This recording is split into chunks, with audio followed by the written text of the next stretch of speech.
Well, hello, Internet. I didn't see you come in. We're going to be talking about some security upgrades as well as the end of an era for myself. And we're going to be talking about these Ledger hardware wallets over here and what I'm moving on from, why I got into them, and why I architect things the way I do. So, I've always been interested in cryptocurrency as someone who is interested in cybersecurity and technology. I've never been one of those, we're going to go to the moon, bros. I've just always been fascinated with the concept of digital money and how it can be, secured and transferred, architected, how we can protect people's assets around it. We're going to be talking about Ledger, and we're going to be talking about what I eventually am transferring into with the Trezor Safe 3, and how I'm using Trezor to enhance my security even further than Ledger. But we're going to get some backstory here first to talk about why I got into Ledger, what the different types of, cryptocurrency wallets are out there, and why I'm doing things the way I am. So let's start off with the fact that I have two Ledger wallets, if you noticed, and I actually use both of these. They're not a backup of the other one. They're both independent of each other with their own seed phrases. And the way that this works is I have a hot wallet, which is my more active wallet that I use, and I have my semi-cold wallet, which is the wallet that I use for, storing different cryptocurrencies and stuff in longer term. This is maybe like what I would do trades on, or, my more risky things, maybe some pocket money equivalent of it. And then, of course, I have my third tier on top of that, which is paper wallets, which are exclusively for long-term holdings, and they are what they sound like. They are pieces of paper that I printed out with a QR code and a string of characters so that I can recover and swipe those coins in at a later point. So I've been doing that for many years with Bitcoin and even Litecoin back in the day, and Monero, things like that. But the reason why I got into Ledger wallets around 2016, 2017, I've been doing cryptocurrency for over a decade. I mean, I think I started around 2010, 2011. It was worthless. It was just an idea somebody had out there, and we're like, hey, I can use my computer to possibly make money. And, it wasn't like, money like we were thinking, like, go to the moon. It was, I can make a couple bucks. That's literally, when I say a couple bucks, I mean like we're talking $1 or two. It was just like the idea of digital money was more amazing to us than the idea of financial freedom, which some crypto bros have gotten about. If you're looking for a crypto bro video and a person that's going to tell you, buy this coin, we're going to go to the moon, go somewhere else. We're talking about this from a cybersecurity professional perspective, somebody who likes technology, somebody who likes to research the technologies, and is genuinely fascinated in the tech and how we can architect everything around it. So I even built some, Bitcoin miners and stuff back in the day when GPU mining was a thing. But, we started out with software wallets. So I remember using the Bitcoin Core wallets and all of those. I remember the Dogecoin Core wallet. I remember we were literally mining Dogecoin as a meme before people actually took it seriously. Like, we knew we were wasting our time.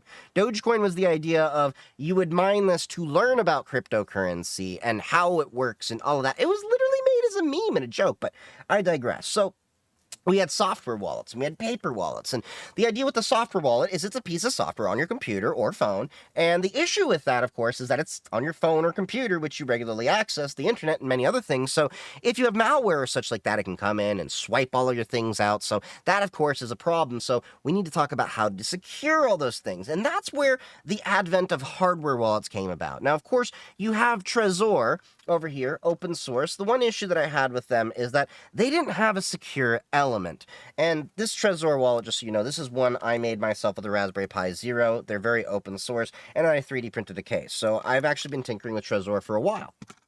But Ledger had a secure element. So what that is it's a additional chip on here that allows some anti-tamper protection. So that way, if somebody gets your device, yes, you can either brute force the pin, but there are some additional protections that to prevent it from tampering. They're not foolproof, of course, because once you have physical access to any device, you can do whatever you want. So there are, ways to modify that, but it helps get a little additional layer of protection, if you will. And Trezor didn't have that. I even have the Trezor Model T somewhere in my shelves where I was playing with that, and it had as little protection as this Raspberry Pi Zero in that case.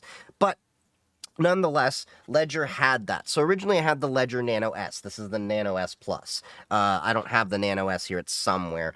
But the idea was with the Ledger Nano S that I liked was that you could, just have a very simple device that would allow with secure element on there so that you could protect your assets. And then I could also make sure that if I wanted to transact, I had to confirm the transaction on the hardware wallet, as well as the entire seed is generated on the hardware wallet. It stays on the seed with only the public view key being exported to the device so that it can actually view the things. You still have to press the buttons to actually confirm transactions and such. And then eventually I got the Ledger Nano X because, well, the Nano S is great, but the original one only held 4 or 5 cryptocurrencies at a time, so you would have to swap between wallets.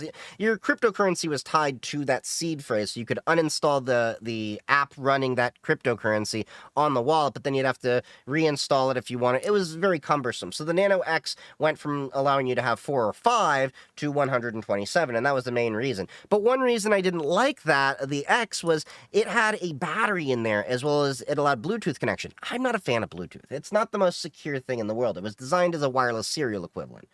That's a whole other video that we can go into with RS-232 and everything at another time. But nonetheless, I don't like Bluetooth. I don't even like Bluetooth headphones. I like hardwiring my things.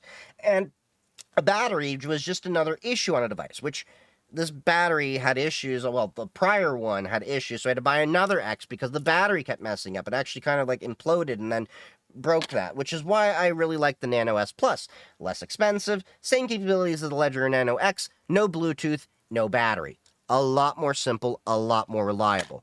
But with that being said, had a secure element. And I have, of course, 3 wallets. We have the hot wallet, semi-cold wallet, and then we have the paper wallet. Moving on from there, Trezor finally released the Trezor Safe 3. And they also have the Safe 5 now, but the Safe 3 is more than enough. And they have different colors, so I got not 1, but 2 of these guys to replace the ledgers because the Safe 3 has a secure element in there. Not only that, they have additional security, and they're a lot more open source, and I don't like how Ledger has had this whole escrowed key thing where you're trusting them more rather than building your own infrastructure, because the honest truth of it is if Ledger actually released the tools for us to host our own escrowed keys, like many of us want to do, we want to maybe throw up a Raspberry Pi in our own rack or a server on something else that we can monitor and control so that if we lose it, we can restore it from our own escrow rather than relying on another company. I wouldn't have nearly as much of a complaint. But with that being said, that was kind of the final straw for me to look at different solutions. So Trezor Safe 3 has a lot better benefits in my mind. It's a lot more open source, from end-to-end open source. Like I said, you can make your own hardware wallet over here like I did with my Raspberry Pi Zero. Whereas the Ledger, you got to buy it from Ledger. You got to make sure that, you get it and you can trust them.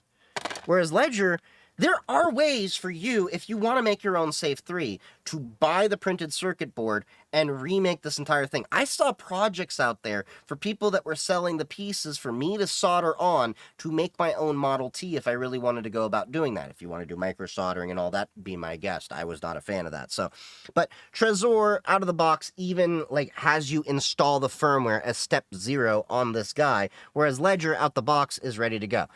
If that's an advantage to you, great, but you still got to update the firmware anyway, so you may as well come with a blank one so you make sure your firmware is not tampered with. I also like the fact that when I opened this up, that USB connection is very secure. They had not just tape over the screen and the entire device, but they had it around this lip here where you can see it was an anti-tamper, so you could actually see, is that going to focus? I don't think it's going to focus. But there's a little bit of residue still there, so I could tell somebody took a sticker off. Now, additional enhancements that it has are on the actual key storage itself. So, of course, you have the typical BIP39, 12 to 24 word passphrase backup, write down on a piece of paper. But we're going to be building on that a little bit. So, with the hot wallet, we're going to be using a typical BIP39 storage, which this is the EliPal seed phrase tablet, I think it's called. It's a steel tablet, basically. So, you then generate your key on the Trezor, same as you would the Ledger. But then you can use these little punch outs here to store them in your little seed phrase tablet. And then what I'm going to be doing is I have some anti-tamper stickers here. I have these with the shiny seal that leave a little bit of a mark if you get left behind. But I also have these over here that are serialized, and I can, write my signature on so I can make sure people aren't tampering with, and then of course put a little lock on there. Now, of course, once people have physical access, game over.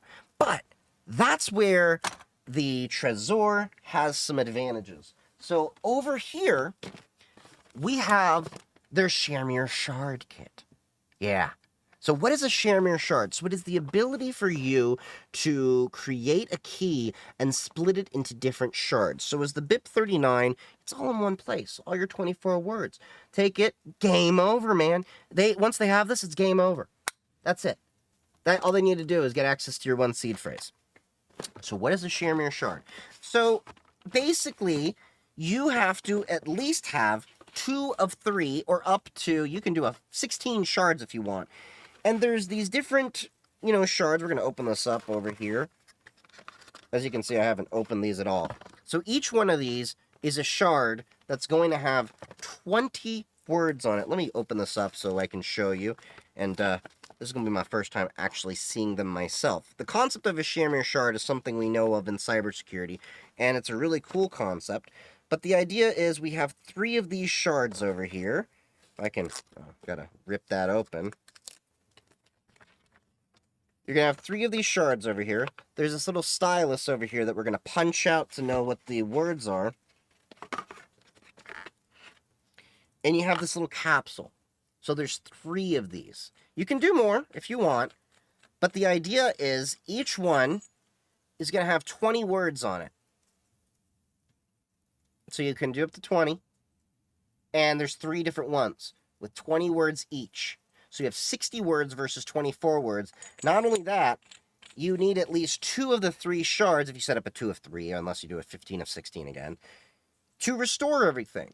So what you can do in addition is you now can take these 3 shards, put them in 3 separate physical locations. So let's say if you do happen to keep 1 shard at your house and somebody happens to steal it from you. They still need one of the other 2. So you then can go find the other 2 shards, restore your wallet or whatever, and then rekey it to a whole new one. So this is some nice security. And that is one of the nice upgrades, because Ledger doesn't do a Shamir shard.